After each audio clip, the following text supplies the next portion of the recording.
Дүниеге басқаша көзқараспен қара. Сынақтар біздің әрбіріміздің басымызға келіп, бәле-кесапаттар бәрінің басына түсетін болғаннан кейін, біз бұл дүниеде сөзсіз қайғы алып келетін оқиғалардың бар екенін білуіміз керек. Демек, біз оларды парасатпен қабылдап, ақылсыз кісілер жасайтын істерді жасамауымыз керек. Бәле-кесапат не қайғы-мұң келгенде, біз олардың жағымсыз жағын ғана ойламай, керісінше сабырлылық танытатын болсақ, олар әрбірімізді күнәлардан арылтатынын ескергеніміз дұрыс. Біз болып жатқан нәрселердің бәрінен жамандықтан бұрын жақсылықтарды көре білейік, және басқалардың, жақындарымыздың кемшіліктерінен бұрын жақсы жақтарын байқайық. Өмірде өте көп сынақтарға ұшыраған пенделер бар, алайда олар тұрмысқа жымия қарап, өмірлерін қуанумен жалғастыра алады. Олар бақытты өмір сүре алады. Сондай-ақ жақсы тұрмыста өмір сүріп, бірақ соған қарамай бақытсыз болған кісілер де бар. Өйткені олар өздерінде және айналасында болып жатқан нәрселердің бәрінен жамандықтарды көріп, жақсылықтарды байқамауға үйреніп қалған. Олар әрбір жағымсыз нәрсеге лупа арқылы қарағандықтан, бүкіл өмірі қайғымен, қиналумен және уайымдаумен өтеді. Не үшін бұлай болады? Мәселе сынақтардың санында емес. Мәселе біздің өмірді қалай қабылдауымызда. Біз ондағы жақсылықтарды көре білуіміз керек. Сонда ғана сары уайымға салыну, қайғыру және шарасыздық өзінен өзі жоқ болады. Кенет басыңа қиындық келсе, ол қаншама жамандықтарды алып келді деп зарлама. Одан гөрі, егер мен бұларға шыдап, сабырлылық көрсетіп, Аллаға тәуекел етсем, онда Алла Тағала қаншама күнәлардан арылтады, деп айт. Алла Тағала бізге сынақтарды жіберумен, бізге күнәлардан тазалануға және сыйлыққа лайықты болуға мүмкіншілік береді. Бізді сынау арқылы пейішке баратын жолды ашады.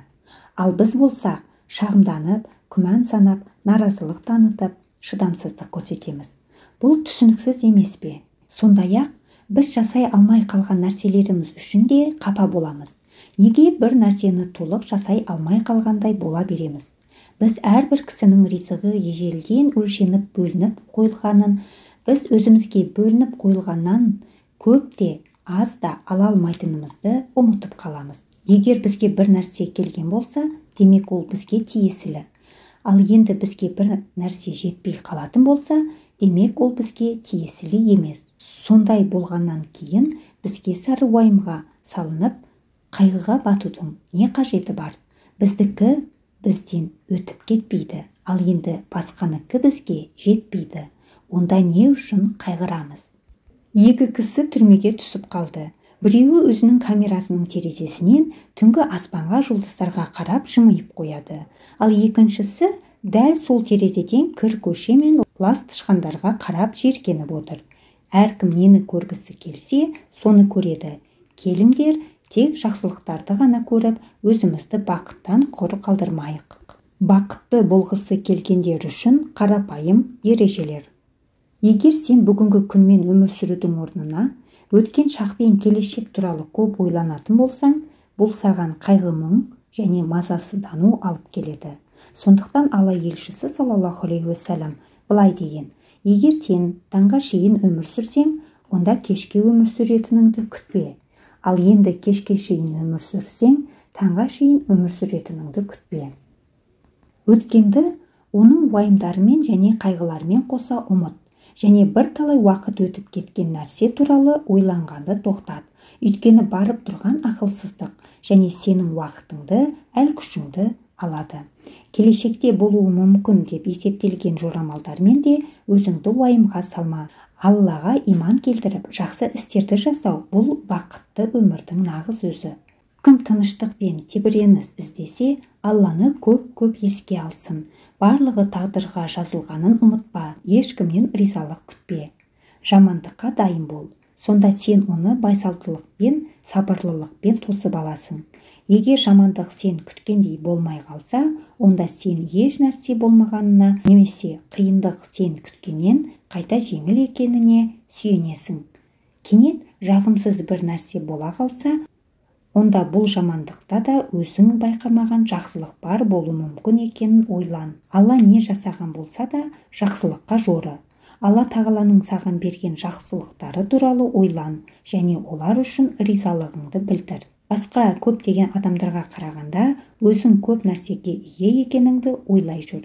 Қиыншылықтан сөзсіз құтыласың және жеңілдік те сөзсіз болады. Бәле кесапаттардың оң ықпалы да бар. Олар пендені күмәнсіз екі дүниеде де пайда алып келетін амалға, жаратқанға шын жүректен дұғамен жалбарынуға мәжбүр қылады. Сынақтар кісінің көзін көптеген мағыналы ақиқаттарға ашып, оны шыңдайды. Әлбетте, қиыншылықтардан кейін жеңілдік келеді. Олар болмас нәрселер үшін уайымдама, мағынасыз нәрселерге уақытыңды құртпа. Әлбетте, Алла кешірімді, мейірімді. Өмір сүру үшін кісіге көп нәрсенің керегі жоқ. Және егер сендегі нәрселер жетпейтін болса, онда көп нәрсе жоқ екеніне мұңайма. Сендердің ризықтарың және сендерге уәде қылынған нәрселер аспанда. Әлбетте, Алла тағала сүйген құлдарын сынақтарға салады. Еңбектен, пайдалы іспен шұғылдан, жақсы істерді жаса, әрбір минутыңды текке жіберме және бос уақытың қалмай қалу үшін әрекет жаса. Өсектерге қарама және оларға сенбе. Жаратқанға жалбарып, қиыншылық келген уақыттарда оған дұғалармен көп сыйын. Саған келген сынақтардың бәрі өзіңнің күнәдан тазалануыңа негіз болады.